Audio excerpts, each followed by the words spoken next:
बिस्मिल्लाहिर्रहमानिर्रहीम अस्सलाम वालेकुम मेरे दोस्तों, ये है होंडा वीज़ा 2016 मॉडल है। ये गाड़ी खरीद से आई है। इसके गाड़ी के अंदर काफ़ी सारे इश्यूज़ हैं। इस पे काम करेंगे तो देखिए वीडियो देखने से पहले चैनल को सब्सक्राइब करें, बेल आइकन पे क्लिक करें ताकि आपको हर अच्छी वीडियो मिलती रहे। तो देखिए वीडियो।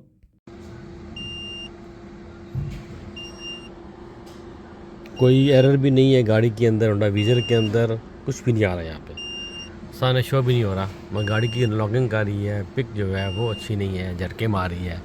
फ्यूल एयर 18.1 की आ रही है, अरे भी ठीक आ रही है। और मसले गाड़ी बहुत हैं, कोई कोड छोड़ नहीं है, सब नॉर्मल है।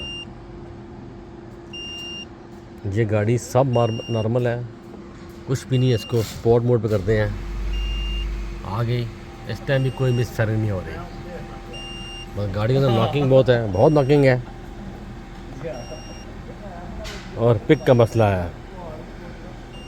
थकावट कोई नहीं यूजी भी और मैं पानी ने घर में खेड़ी 2000 इतना का नहीं है एक पाना में तो बेहतरीन है। कपड़ा मारो फटाफट, बस ठीक है।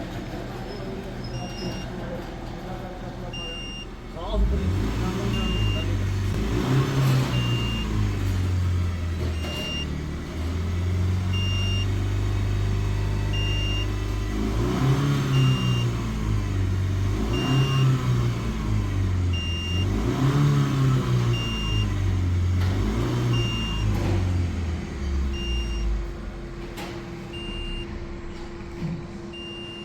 गाड़ी स्पोर्ट मोड के ऊपर है और मैंने गाड़ी को रेस दी है तो इंजन के अंदर एक अजीब सा साउंड है। ये जो साउंड है ये गियर के अंदर से आ रही है आवाज़। मैंने गाड़ी वालों को कहा है कि इसके ड्यूर क्लच के जो बैरिंग है उनके अंदर इशू है और दूसरा गाड़ी के अंदर मिस फायरिंग है। तो गाड़ी वाले कहते हैं आप हमें इसकी फुल चेकअप एक दफ़ा कर दें, फ्यूल पम्प, फ्यूल इंजेक्टर, इसके air intake, third body, spark plug, सब कुछ तो हम चेक करते हैं। तो देखिए जैसे स्पार्क प्लग बाहर निकाले हैं तो स्पार्क प्लग तो आपको ठीक लग रहे होंगे वीडियो के अंदर, मगर इन स्पार्क प्लग के अंदर जो इशू है वो आपको ज़रा ब्रीकी में जाना पड़ेगा तो तब नज़र आएगा। देख रहे हैं इनके ऊपर से टकोर के और इसका जो है गैप रेडियम स्पार्क प्लग का कम कर दिया गया है। ये नहायत ही ख़राब चीज़ है। रेडियम स्पार्क प्लग का कभी भी गैप नहीं छेड़ना चाहिए। ये गलती होगी इस गाड़ी के अंदर एक, क्योंकि इन्होंने सारा काम चेक करवाया है, एक एक चीज़ चेक करवाई, तसल्ली कराई है पहले। अब हम इन्हीं गैप को थोड़ा बेहतर करेंगे और फिर चेक करेंगे, अगर सही हुए तो लगाएंगे, वरना ये चेंज करेंगे। क्योंकि जैसे रेडियस स्पार्क प्लग के गैप को नहीं छेड़ना चाहिए। खासकर डबल टिप रेडियम जो लेज़र रेडियम होते हैं इनके गैप को तो कभी भी नहीं छेड़ना चाहिए।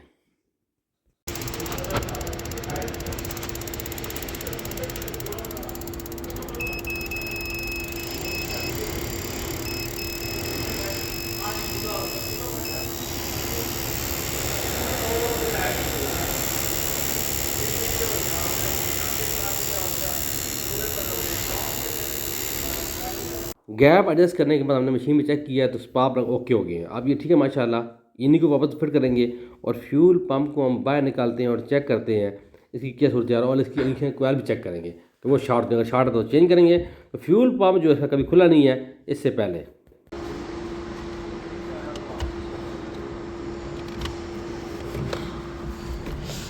और ये लगा हुआ है फ्यूल पंप, इसका पूरा कंसोल खुलेगा और ये निकला है 10 रुपये। अच्छा, और ये इसको पूरा बाहर निकालो, ठीक है ना। इग्निशन कोयल के जो मुंह के ऊपर है वो सिलिकॉन लगा के तो इनको सेट किया गया है कि तो ये शार्ट ना करें, मगर इस तरह इनकी शार्टें दूर होती नहीं है। लिहाजा को चेक करेंगे और एयर इनटेक हमने बाहर निकाला है और इसके अंदर से कोई ऑयल नहीं आया। इसका मतलब है कि इसका पीसीबी वाल ख़राब नहीं है, वो ठीक है। तो फ्यूल पंप जो है वही बाहर आ गया है, उसको देते हैं प्रेशर और चेक करते हैं कि ये इसकी क्या सूरत है।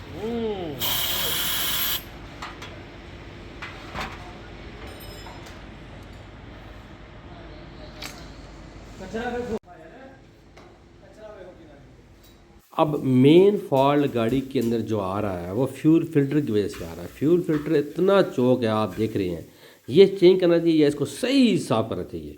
तो अब खोल लेते हैं जी इसका जी ऑक्सीजन सेंसर 1, तो ये भी कार्बन से भरा हुआ है। तो आप देखें इसका कैटालिटिक कन्वर्टर, उसके सुराख आपको नज़र ही नहीं आएंगे, ये भी चौक हुआ हुआ है।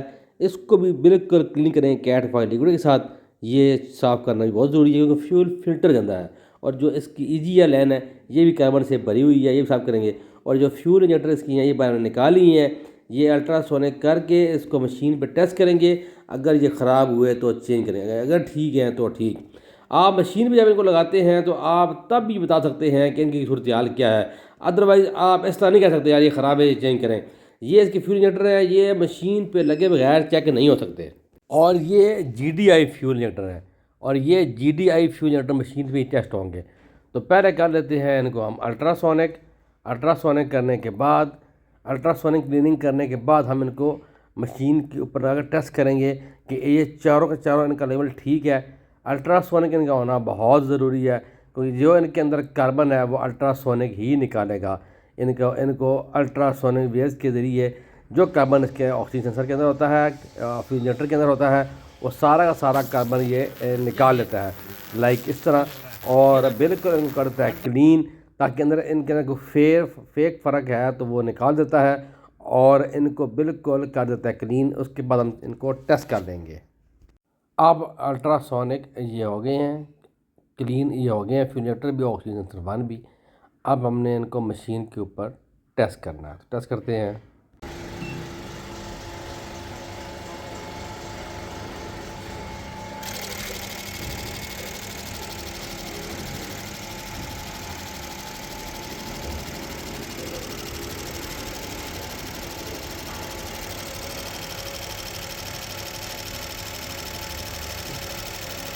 फ्यूल इंजेक्टर जो है वो चारों के चारों ठीक है, बिल्कुल लेवल है, ज़रा भी इनमें फ़र्क नहीं है, हल्की फुल्की खैर है। और अब इसका फ्यूल फिल्टर साफ़ हो गया मुकम्मल, बिल्कुल नीट एंड क्लीन हो गया। थर्ड बॉडी इसकी साफ़ हो गई बिल्कुल, देखें आप।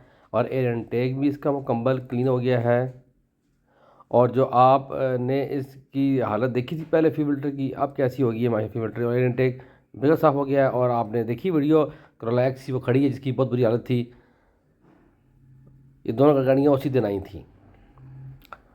और इसका जो है जी EGR लाइन देखें आप कैसी साफ़ हुई है, कितनी गंदी थी ये साफ़ हो गई है। और कैटलाइटिक इन्वर्टर देखें आप, ये बिल्कुल साफ़ हो गया है, नीट एंड क्लीन हो गया। देखें आप एक एक सुराख इसका खुल गया है, बिल्कुल बेहतरीन हो गया है। और बगैर फिटिंग गाड़ी करते हैं, मुकम्मल सारी फिटिंग हमने कर दिया है। एयर सेंसर को साफ लगा दिया, इंजन कोयल के जो काबले हमने नहीं लगाए क्योंकि हमने ये गाड़ी करनी है स्टार्ट और चारों को चेक करना है।